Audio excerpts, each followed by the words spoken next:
the voice that moves mountains. Have you ever felt the weight of silence? That moment when words catch in your throat, when you know you should speak, but something holds you back. I recently had the extraordinary privilege of interviewing Danita Johnson, a true force of nature whose insights on voice, power, and authentic leadership left me profoundly changed. Danita isn't just a speaker or thought leader. She's a revolutionary who has dedicated her life to empowering the voiceless and challenging systems of inequality. Her work has transformed organizations, inspired movements, and created pathways for those who have been systematically silenced. Today, I'm here to share what I learned from our conversation because her message is too important to keep to myself. Danita Johnson understands something fundamental about human existence. Your voice isn't just a sound, it's a catalyst, it's thunder, it's the thing that can move mountains when wielded with purpose and authenticity. The most powerful thing you possess, she told me, isn't what you own or your title, it's your voice and how you choose to use it. Think about that for a moment. How many times have you swallowed your words? How many mountains remain unmoved because we've collectively decided to stay quiet? We live in a world where silence often feels safer than speaking up, where the path of least resistance beckons us daily, where we convince ourselves that our voice doesn't matter in the grand scheme of things. But what if that's the greatest lie we've ever been told? What if your voice, yes, yours specifically, is exactly what someone needs to hear right now? During our conversation, Danita emphasized three critical truths that I haven't been able to shake since. First, your voice can be a catalyst for transformation. Second, empowering others multiplies your impact exponentially. And third, true leadership is rooted in purpose and authenticity. Let's start with that first truth, your voice as a catalyst. There's a graduate student named Bailey from Hampton University who embodied this principle in ways that still give me chills. Bailey wasn't content with just completing her studies in speech language pathology. No, she took her skills all the way to Turks and Caicos, where she worked with children facing diverse communication challenges, children with articulation disorders, autism spectrum disorder, language delays. Now imagine being a child who cannot express your most basic needs, your thoughts, your dreams, your pain. The isolation must be excruciating. Bailey designed therapy sessions tailored to each child's unique needs. She engaged families who had previously felt helpless. She adapted to cultural differences that could have easily become barriers. But here's what makes this story remarkable. Bailey didn't just help these children find their voices in a clinical sense.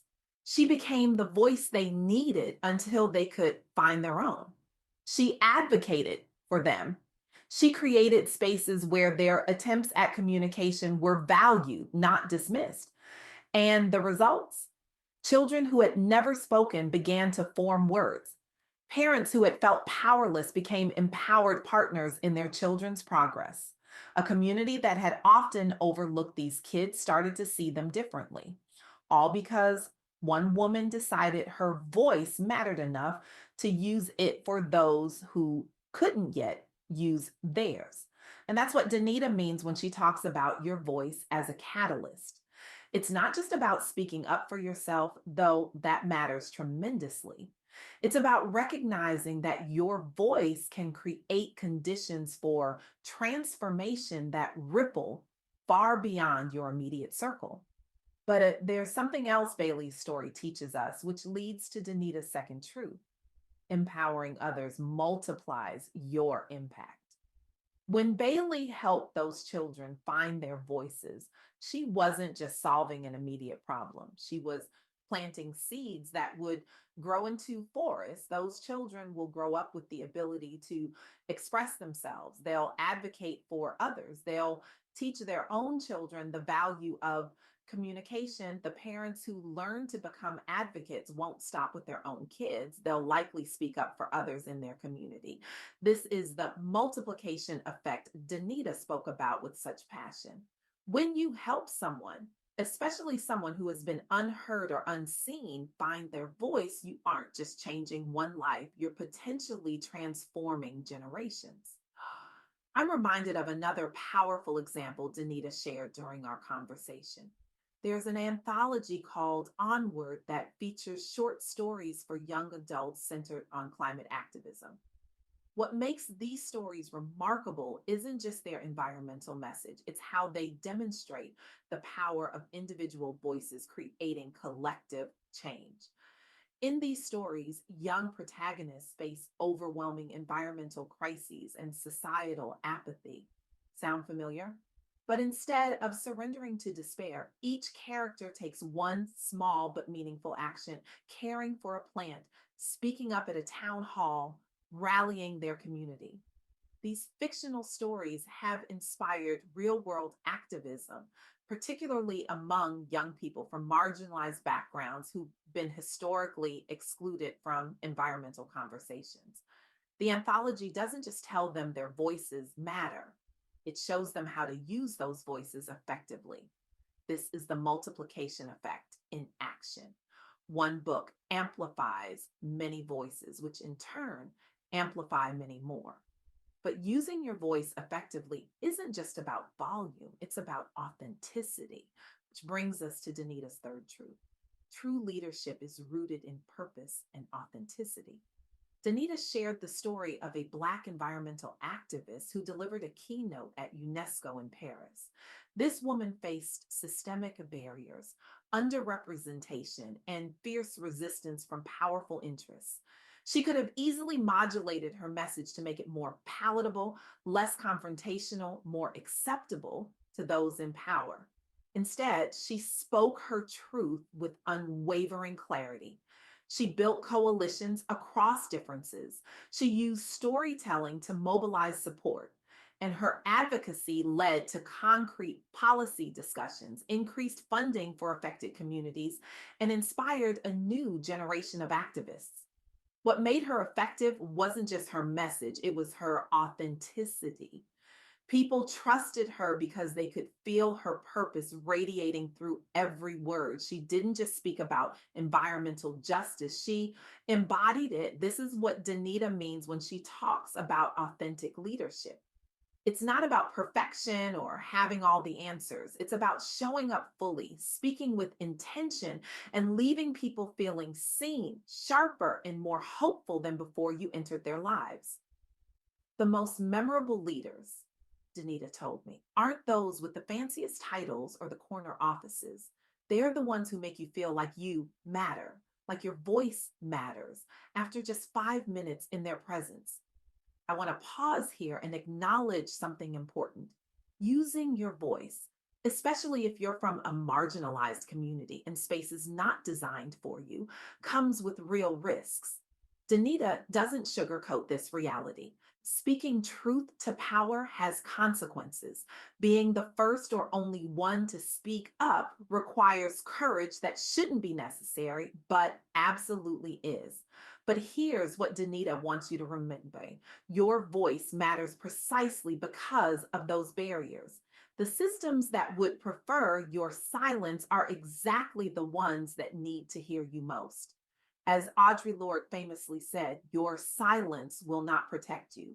And in that same spirit, Danita reminds us that our voices, while they may not always protect us either, can create pathways to protection for those who come after us. So, what does this mean for you right now, today? It means recognizing that you might be the voice someone is desperately waiting to hear.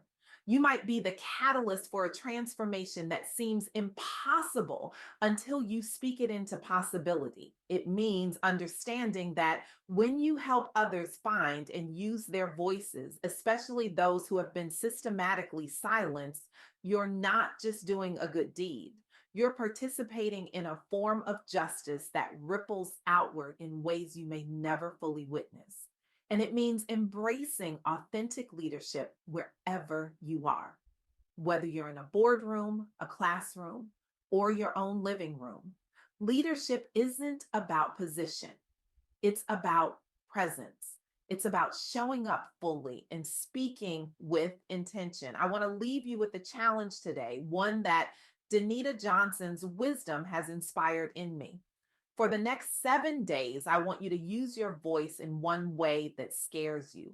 Speak up in that meeting where you usually stay silent. Have that difficult conversation you've been avoiding. Advocate for someone who needs your support. Write that letter, make that call, post that message that's been burning inside you. And as you do, remember this: mountains don't move because we ask them nicely. They move because we refuse to accept that they can't be moved. They move because we gather others who believe as we do. They move because we keep pushing, keep speaking, keep believing long after others have given up. Your voice is not just sound, it's power, it's possibility. It's the beginning of every change that has ever mattered in this world. So speak. Speak until the mountains have no choice but to listen. Speak until the very earth beneath your feet begins to shift. Speak until your voice becomes the thunder that changes the landscape forever. Because somewhere, someone is waiting for exactly what only you can say. And they've been waiting long enough.